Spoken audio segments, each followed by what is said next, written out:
이제 20장이 시작됩니다. 이제 그렇게 사울이 하나님의 신인에 감동되어서 예언하고 있을 때 그 사이에 다윗이 그곳을 떠나서 어디로 올까요? 요나단에게 갑니다. 이제 피신한 다윗이 요나단에게 도움을 청하죠. 그러니까 이제 요나단이 에셀바위 곁에 숨어 있으라고 말해요. 그런 다음에 이제 그 다음 날이 초하루가 됐어요. 그러니까 왕과 함께 식사를 하는 자리가 있었는데 서로 암호를 짜둬요. 그죠? 내가 이제 만약에 그때 왕한테 한번 왕이 분명히 그 초하루가 되면은 신하들이 다 나와야 되는데 그 나오지 않는 게 이제 죄인 거예요. 그래야 되는데 딱 이제 다윗이 일단 나오지 말고 숨어 있어 보라고 그러죠. 그러면서 요나단이 어중을 떠봐서 아버지가 지금 너 이제 또 죽일 기세이면은 내가 화살을 쏘아가지고 신하한테 소리를 칠 거라고. 화살이 이쪽에 있다. 화살이 이쪽에 있다 하면 돌아오라는 뜻이고 화살이 네 앞쪽에 있지 않느냐 라고 하면은 도망가라는 뜻이라고 이렇게 서로 짜놓습니다.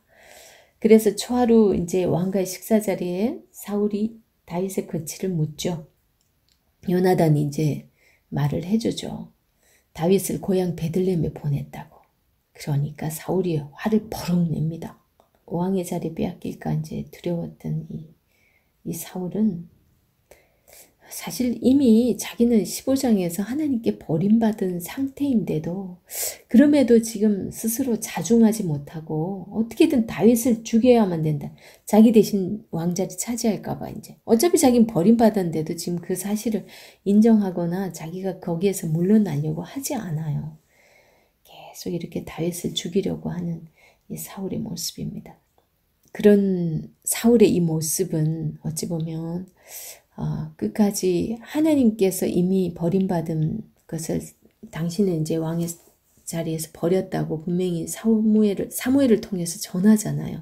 근데 그걸 인정하지 않는 모습입니다. 이런 자기 대신 이제 다윗이 왕 될까봐 이렇게 있다라는 것은 얼마나 하나님 말씀을 무시하는 처사인지 모르죠.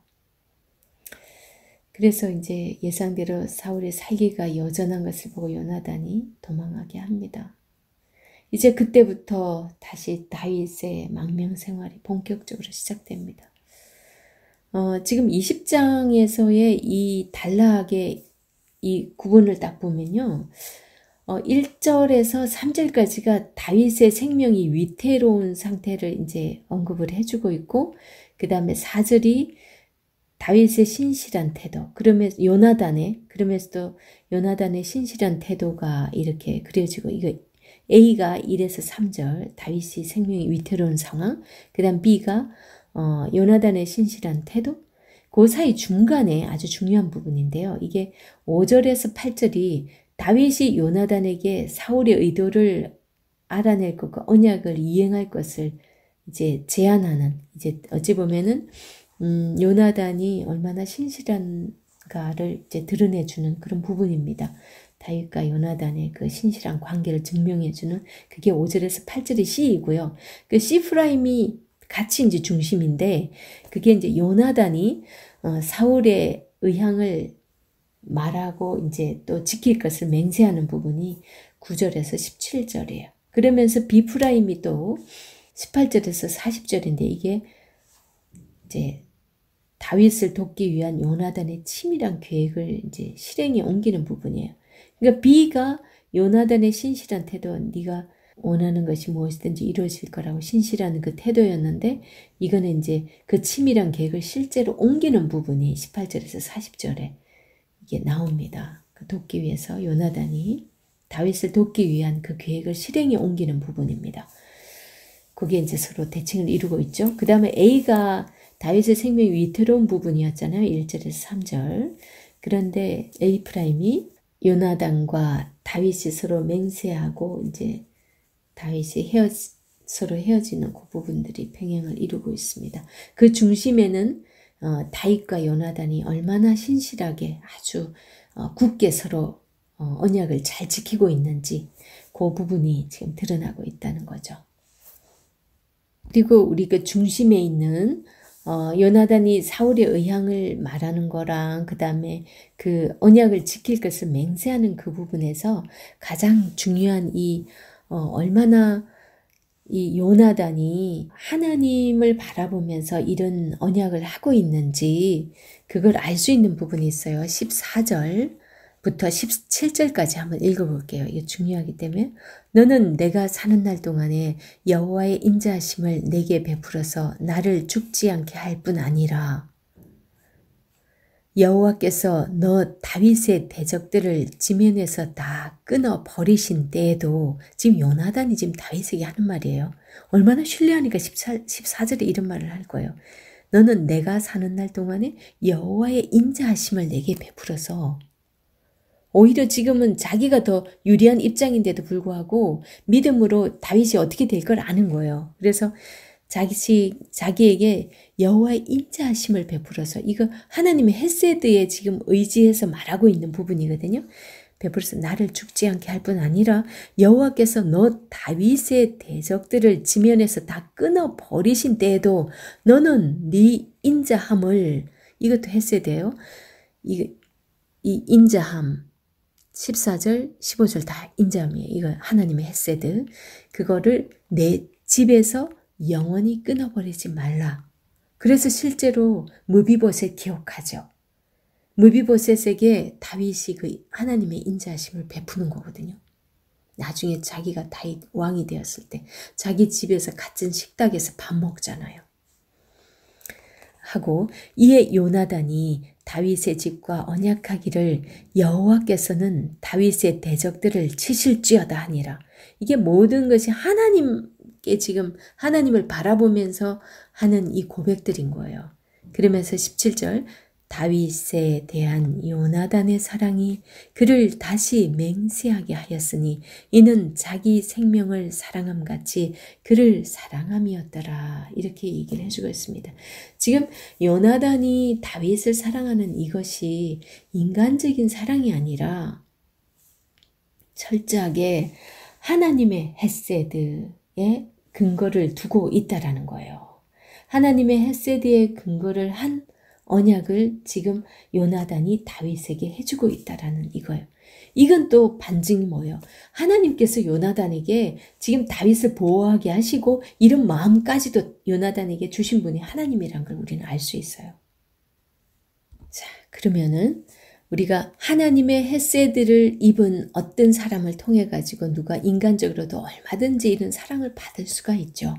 비록 하나님의 은혜로 이렇게 하지만 인간적으로 또 우리가 그렇게 베푸는 그 역시도 그 사람에게 하나님의 헤세드가 함께 통하기 때문에 그 사람 역시도 하나님 보고서 그걸 또 베푸는 거죠.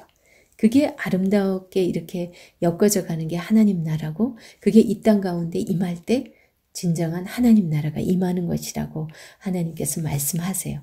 그래서 하나님의 공의가 실현되는 이 땅 가운데 실현되는 것이 하나님 나라라고 그렇게 곳곳에 성경 곳곳에서 말씀을 하십니다.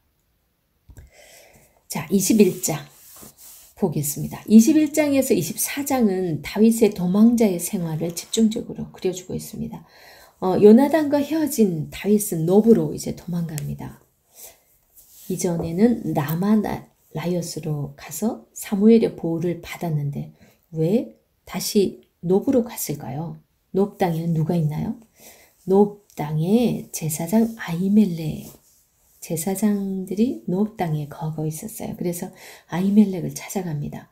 다윗이 노브 땅으로 간 것은 우리가 22장 15절에서 아히멜렉이 사울 앞에서 하는 말을 우리가 추측해서 봤을 때 제사장 아히멜렉을 통해서 하나님의 이 복 주심과 인도하심이 과연 지금 맞는 건지 자기가 이렇게 쫓겨다니니까 아마 더 확인하러 갔지 않았나 그렇게 생각을 합니다.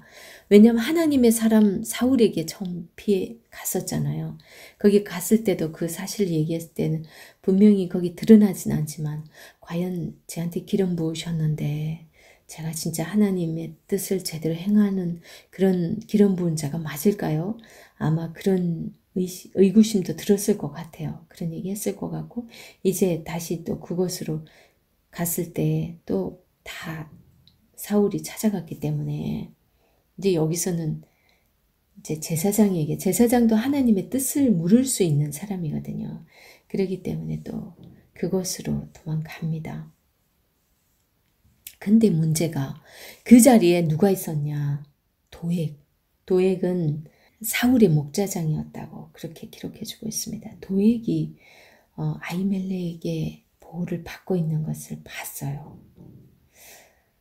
그곳에서 아히멜렉이 다윗과 함께한 사람들에게 진설병을 주죠. 먹을 걸 주고, 그리고 다윗에게 골리앗과 싸웠을 때 그 골리앗의 칼을 갖고 와서 노업에 있는 그 제사장 있는 그곳에다 걸어 두었었는데, 그것을 이제 자기가 무기가 없으니까 무기가 있느냐고 했을 때 그것밖에 없다고 그랬을 때 그것을 내주잖아요. 그랬던 사실을 지금 이제 이 도액이 나중에 그 사실을 말하게 됩니다. 그죠? 사울에게 그 사실을 말해가지고 노브에 있는 제사장 85명을 다 죽이는 그런 일을 가져오게 되죠. 어쩌면은 그게 도액은 자기가 한 것이 성공적이었다고 그렇게 생각했을 수도 있을 거예요. 하지만 그 노브의 제사장 85명을 죽이는 그 사건으로 하나님께서 그 엘리 제사장 가문을 멸하겠다라는, 엘리 제사장이 그 너무나 어두워져 있었고 그 아들들이 홈리와 비느하스가 너무 하나님 앞에 패역했기 때문에 그 가정을, 그 가문을 멸할 것을 하나님께서 예언하시잖아요. 하나님 사람에게 그 예언한 대로 성취되는 그런 결과를 또 가져오게 됩니다. 참 묘합니다. 그죠? 그리고 이제 어쩔 수 없이 또 노업을 떠납니다. 다윗이 그 다음으로 노업을 떠나서 어디를 찾아가게 되냐면 가드 왕 아기스를 찾아가게 돼요. 가드는 블레셋 5도시 중에 하나거든요. 블레셋 땅이에요. 그런데 가드 왕 아기스의 그 신하들이 바로 다윗을 알아보게 돼요. 그러니까 얼마나 거기에 이제 다윗이 굉장히 두려워하였더라라는 그런 표현이 나오거든요. 21장 12절을 보면 다윗이 이 말을 그의 마음에 두고 가드 왕 아기스를 심히 두려워하여, 왜냐하면 신하들이 지금 사울이 죽인 자는 천천히요 다윗은 만만이로다 이렇게 말했던 그 다윗이 아니니까 이렇게 11절에서 말했거든요.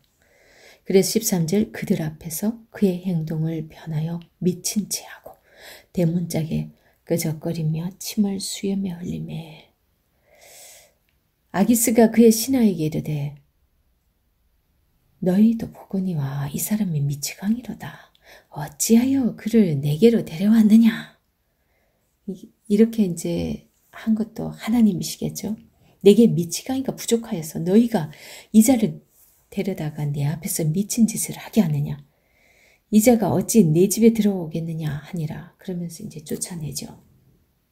참 우리 이거 보면 참 다윗이 이렇게까지도 하면서 구차하게 살아남는구나. 참 왕이 될 자인데 너무 비참하다. 이런 생각 들지 않아요? 그런데요.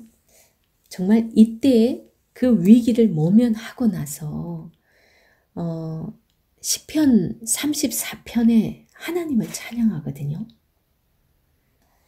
그 미친 채 하다가 쫓겨난 일이 장차 왕이 될 사람으로서 그렇게 구차한 방법 같은데, 그런 비참한 생각에 우리는 어찌 보면 원망 불평이 나올 수 있잖아요. 그런데 그가 감사와 찬양의 시를 얻는단 말이죠. 그게 시편의 34편이에요. 그는 이게 아기스 왕 앞에서 미친 채 한 것이 이게 하나님이 주신 지혜인 거죠. 하나님께 여호와께 피한 것으로 그는 고백합니다. 이 시편 34편에서. 그러니까 하나님의 선하심을 맛보아 알게 된 그 은혜의 체험이었던 거예요. 그래서 34편 8절에 이렇게 고백합니다. 너희는 여호와의 선하심을 맛보아 알지어다.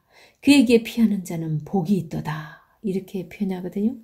그리고 19절에는 이렇게 고백합니다.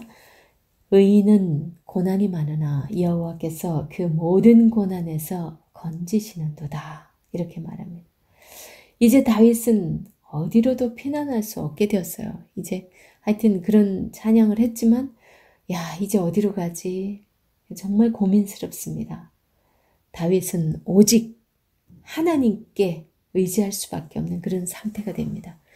이런 다윗이 외국으로 망명도 해보고 나라 곳곳으로 피난을 가보지만 가는 곳마다 동굴에까지 숨어 들어가기도 하지만 다 찾아내잖아요. 그러니까 이런 다윗의 도피 생활을 통해서 하나님께서 다윗에게 훈련시키는 것은 철저하게 오직 하나님께만 피할 수밖에 없도록 그가 하나님을 찾았을 때 꼭 하나님께서 그를 어떻게든 목숨을 부지할 수 있도록 지금 그렇게 만드는 하나님만 찾을 수 있는 훈련을 지금 시키고 있는 거예요. 다윗에게.